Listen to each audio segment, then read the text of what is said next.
Good morning Gopu. Hi everyone. আজ অনেক দিন পর আবার একটা নতুন ব্লগ নিয়ে চলে এলাম। দিনটা ছিল জন্মাষ্টমী, গোপালের জন্মদিন।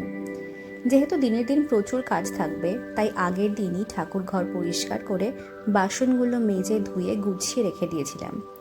হেল্প করেছিল বরমশাই, অ্যাজ নিচু হয়ে কাজ করা এখন আমার বারণ। তাই সকাল সকাল নিজে স্নান সেরে গোপালের গা মুছিয়ে শুদ্ধ বস্ত্র পরিয়ে দিয়েছিলাম। আজ সব গাছের ফুল আমার গোপালের জন্য। সকালে একটু বৃষ্টি হওয়ায় গরমটা অনেক অনেক কম ছিল, আর দিনটা শুরুটাই একটা ফ্রেশনেস দিয়ে হয়েছিল। সব যেন শুভ শুভ। গোপালের সকালের ব্রেকফাস্টে ছিল 5 রকম মিষ্টি, লাড্ডু, গোপালের অতি প্রিয় মাখন আর মিছরি। গোপালের এই জামাটা কিন্তু দিদার দেওয়া বার্থডে গিফট।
তারপর চলে এলাম ভোগ রান্নায়। এবারের ভোগে ছিল সুজির হালুয়া, চালের পায়েস, তালের বড়া, নারকেল নাড়ু আর লুচি।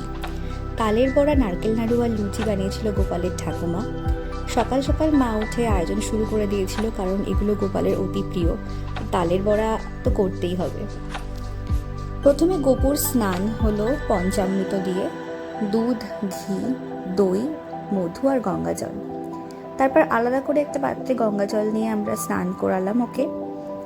বার্থডে ড্রেস পরে একদম রেডি, রাজার বেশে আমাদের গোপাল। জন্মদিন বলে কথা, তাই চকলেটও ছিল আমাদের ছোট্ট গোপালের জন্য।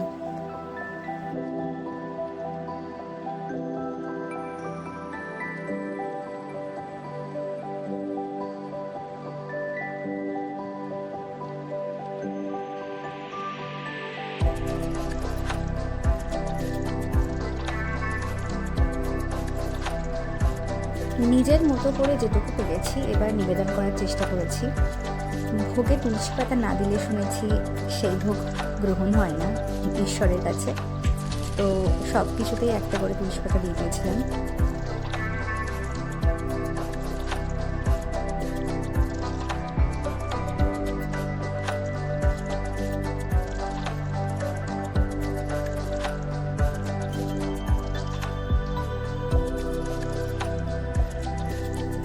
তারপর আরতি সেরে নিলাম, প্রথমে ধূপ দিয়ে, তারপর পঞ্চপ্রদীপ দিয়ে।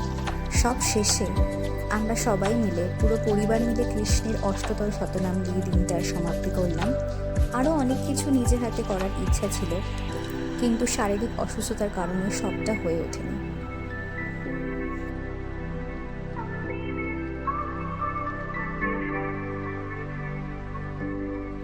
গোপালের এই হাসি মুখের জন্যই এত কিছু আয়োজন।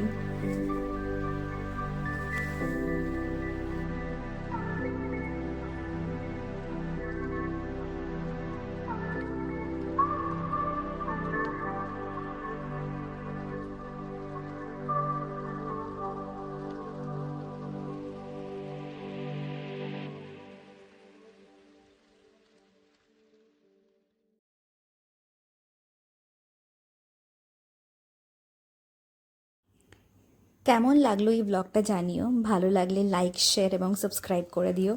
সবাই ভালো থেকো। রাধে রাধে।